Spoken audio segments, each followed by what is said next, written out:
It's the Wise Guys on Asheville Sports Leader, Wise Sports Radio. And it's great to have Ian Castleberry with us, of course, for our NFL Gold Nuggets feature. We got a lot to run down to. It's all presented by our friends at DC Creasman Jewelers. Ian, how you doing, my friend? I'm doing great. How are you guys? And we are good. We got lots of goodies to get to. Mr. Gore is in here. And I guess first we will start with you on this. The NFL Rules Committee. We already know Tom Brady doesn't like the fact that position players can now wear numbers that they normally might not be able to wear. All right, so he doesn't like that one. But there are some other new rules heading into the 2021 season. And Ian, what were some of the bigger changes we're going to see this coming season? I think the biggest one we'll see is that instant replay officials will have the authority now to consult with the referee crew on specific plays, aspects of plays where video evidence would come in and help make the call. I mean, I heard that or read that and thought, wow, isn't that the way it always was? But replay officials previously only could consult on plays that were under review. Now they can consult on any play where they think they have video evidence that could lead to getting the call right. Now, they don't have the authority to throw flags, replay officials, or reverse calls on their own, which is what the Baltimore Ravens were kind of proposing with a sky judge. So this is kind of a compromise. Plays that have to deal with possession, completed or intercepted passes, where the ball is when it goes out of bounds, or whether it crosses the goal line, where a player is down by contact. Those are the types of plays that replay officials can now consult on rather than just on plays that are being reviewed. Wow. So you know what that means, guys. Michael Gore, that means NFL games are going to be just a little bit longer if that happens. You got to account for that. What a shock that is. Yeah. At least they get it. It's not like baseball. I'd rather watch an NFL game for 3.5 hours than, say, a baseball game for 3.5 hours. At least the NFL, it does move. But, yeah, it's going to take more time now and wait and see how they finally find a groove with that, as well as with a lot of these new rules. Sometimes it takes a little bit for everyone to be on the same page. One I like that's not going to be talked about much, but thankfully in preseason games, when a game is tied, we're not going to overtime. I think that's a great rule. That's just it's something we won't talk about much, but that's actually common sense, which is scary. I didn't even know that was in this rules package. Wow. Okay. All right. We're off to a good start there. Is there anything else rules wise we need to get any more in there, Ian? There's a rule with onside kicks, but apparently now teams will be allowed to have 9 players within 25 yards of the ball, the receiving team. Previously, they could throw all 11 in that. And I guess the thought is that by having fewer players in that area, that it might be easier to recover onside kicks. But I don't know how much that's going to be a fact during a season, how much we'll notice that rule change. Interesting. It sounds to me like maybe the NFL or the owners are going, you know what, let's make this more exciting. Let's make this where, there's a better chance of recovering onside kicks, which I find interesting. I mean, to me, Mike, that's kind of, okay, looks like, I didn't even know this was on their mind, but it's interesting that it is. I'm disappointed. To me, I don't want onside kicks recovered. It's like if you have a lead and you've led most of the game and someone scores late and it's good to have the onside kick, but let's don't make it easier for them. I just think leave it as be and play well for 55 minutes and then you won't need an onside kick. Coach Mike Gore right there, man. Hey, can I throw this out? I just saw this story come out. I don't know if you saw it or not. It just came out, but Alex Smith has come out and said he felt patronized by the Redskins last year, that he really was kind of disappointed that they weren't more supportive of him and everything. Interesting. I just thought that was it just came out from a USA Today report and said he just felt the Redskins coaching staff were very patronizing to him and really didn't want to put him out there, which you can understand, when and even a Coach Rivera said, we were scared to death, when you hear someone that they might have lost their leg or could die. That was scary for them. So anyway, but I don't understand that from Alex Smith. That's the one team. That team still gave him a chance to play and make it happen. I don't know how you can call it patronizing. It seems to me like the team had Alex Smith's best interest. You take one look at that leg, you're like, why are you even in the locker room, dude? On that, Ian, what do you make of that? Well, apparently Alex Smith thought that he was maybe asked to do a little bit more to prove that he was ready to play beyond doctors clearing him. You know, how Alex Smith perceived that is obviously his personal perception. But as Mike said, I think coaches and executives, if they wanted to take extra precaution to make sure that Alex Smith, you know, was healthy enough to go out there, if they looked at Alex Smith as a break glass in case of emergency, you know, absolute last resort, I don't really have a problem with that. I think many of us had doubts as to whether or not he could or even should play. He obviously proved that sentiment wrong. But, yeah, I don't know. Maybe Alex Smith was hypersensitive to how he was treated, thinking that he was going to be treated with kid gloves, or people didn't really believe in his ability to come back. But it is kind of sad that this parting seems to be less than amicable. Yeah, I'm not real nuts on Alex Smith's things, and I like Alex Smith a lot. We've all said this show. You know, we're just talking about his retirement. He's a class guy. Never complained. Why start now on something that you really shouldn't be? I don't understand your complaint on. But anyway, Alex Smith is going to retire with millions of dollars. He's going to be just fine, and we'll move on. Which, by the way, speaking of moving on, 2 days after troubled defensive lineman Aldon Smith signed with the Seahawks, guys, he was accused of assaulting a man in a Louisiana coffee house. Ian, what's the latest with Aldon's case, and what are we hearing from the Seahawks, which so far I don't think I've really heard anything from them? Yeah, Aldon Smith turned himself in after an arrest warrant was issued. So he was charged with second-degree battery for choking a man, rendering him unconscious. Apparently he faces a $2,000 fine, up to 8 years in prison.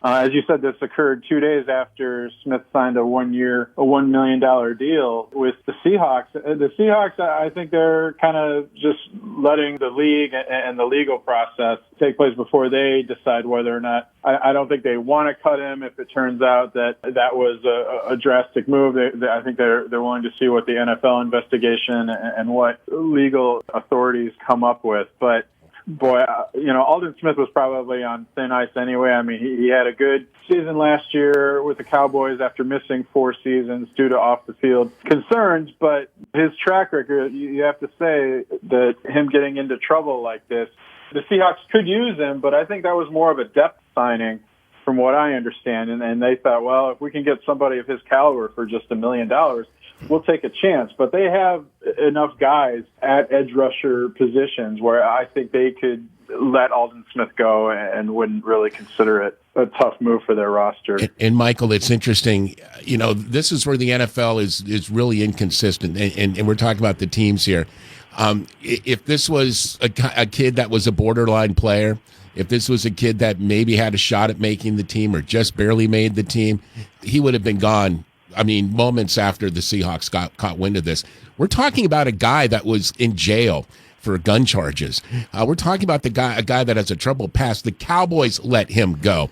And it was surprising when the Seahawks signed him, at least it was to me. But it's like, okay, everybody gets a second, third. Oh, wait a minute. He just allegedly knocked a guy out in a coffee house in Louisiana. Why the Seahawks are not acting swiftly on this just tells me that there's rules for good players, there's rules for players with potential, and there's rules for everyone else. Yeah, life is unfair. Sadly, This is what's the old Eddie Bedenbaugh told me a great story about Lefty Driesell years ago, a star player, and a walk-on got in trouble. And so Lefty saw him. He he told the walk-on, "You're cut. You're off the team, and you don't do it again." Yeah, it's exactly. I mean, it's just that's something we'll always be dealing with. If you're really good, you're going to get more chances. That's just the way it is. As Ian Castleberry joins the Wise Guys on the DC Creasman Jewelers Wise Lines, our NFL Gold Nuggets will be presented by David and the gang at DC Creasman Jewelers, 269 Tunnel Road. Ian, which quarterback do you think can land with Denver at number 9, and are the Broncos ripe to take one? If one drops to number 9, I think it'll be Justin Fields, which may work out really well for them. But I think that to ensure that they get a quarterback, especially if it's Justin Fields, I think they need to move up. The two teams in front of them, the Detroit Lions and the Carolina Panthers, I mean, I think we all think those teams aren't going to draft a quarterback. You know, the Lions have Jared Goff, the Panthers now have Sam Darnold. But if both of those teams think that Justin Fields or Mac Jones or another quarterback that could drop there think he's the best player available, they're probably going to take him. So if Denver really wants to make sure they get a quarterback, I think they need to move up. either to that maybe number 6 or number 7 spot. One thing also interesting about that 7, 8, 9 block, you have with the Lions, the Panthers, and the Broncos, all three of those teams have new general managers. So I wonder if each general manager would want to make a splash or make a big move to kind of plant their flag and show their authority. Let me ask you this. Speaking of moving up in the draft, how much movement do you think Belichick will make to land a quarterback in the first round? He's got Cam, but you get the sense that if someone's there, if they can make a move, get a deal, that they may go after one of the ones that are remaining on the board. If they're willing to wait for Mac Jones, maybe they can get him at 15. But again, if Justin Fields goes, say, in that 7, 8, 9 block, I think the Patriots are going to have to move up. There was talk last week that maybe they were talking to Dallas about trading up into that number 10 spot. So, I think you could have all 4 quarterbacks go in those top 10 picks. And you could say Dallas isn't going to draft a quarterback. The Giants might. The Eagles might.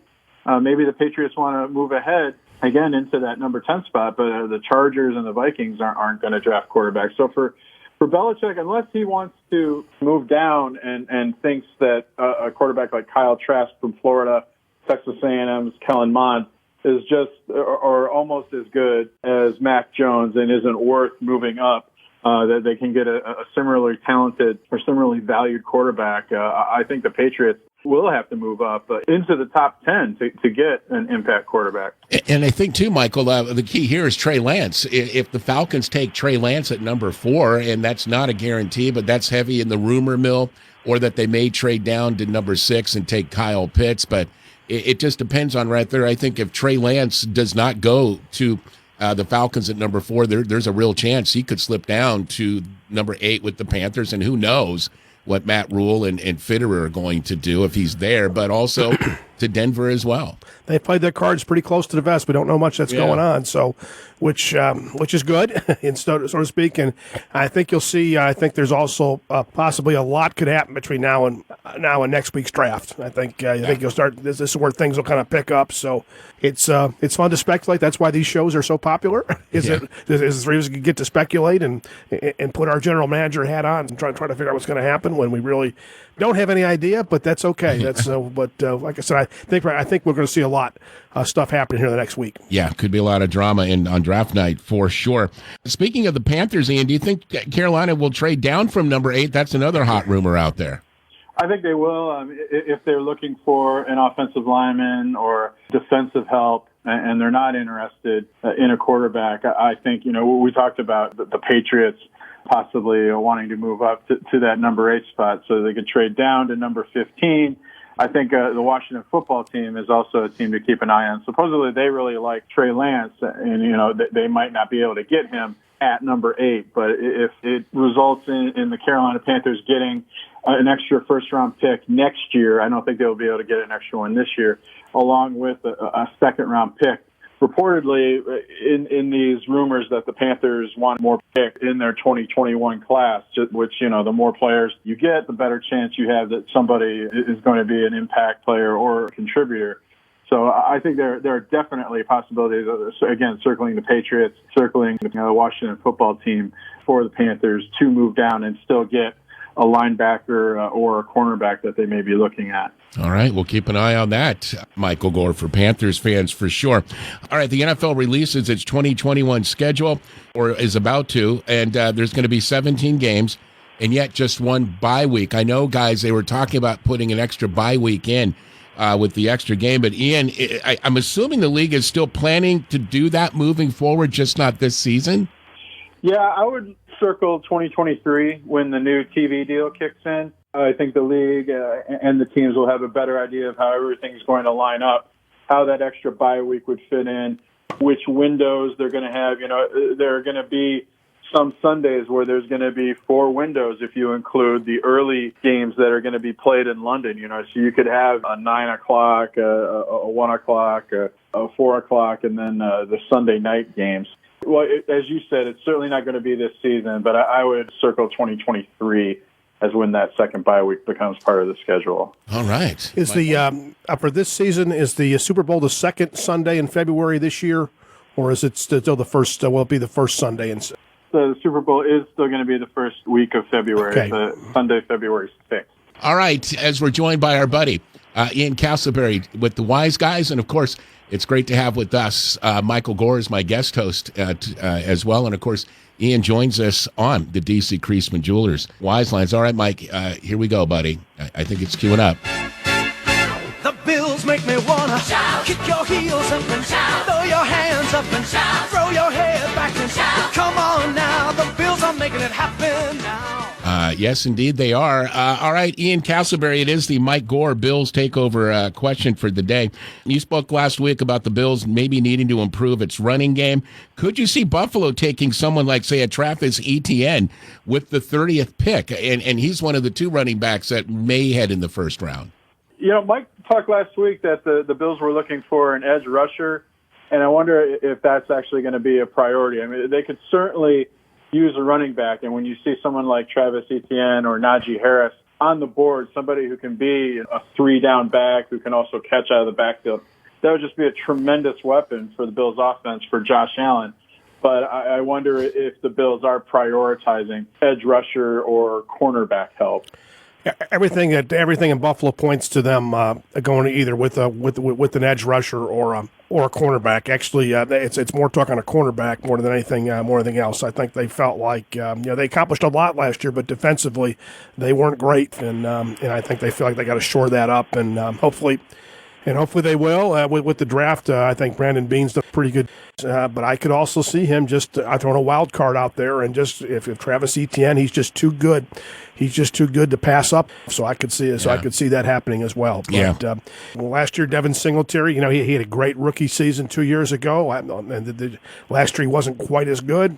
Is that just a sophomore slump, or he didn't have a great year for whatever reason? Or they just go, they like Zach Moss, and I think they felt like when he got hurt in the Indianapolis playoff game, that kind of hurt them offensively. So it'll be interesting to see. But if I had to bet, I would bet on a defensive player over them. But I wouldn't be shocked if they went for that. And they've got some good players out of Clemson over the years, and going back to Jerry Butler, the great wide receiver, and it is going back, and that is but they had C.J. Spiller, which is kind of a curious first round pick. They could have got him in the second round, but anyway Shaq Lawson's played for him, so they have Sammy Watkins.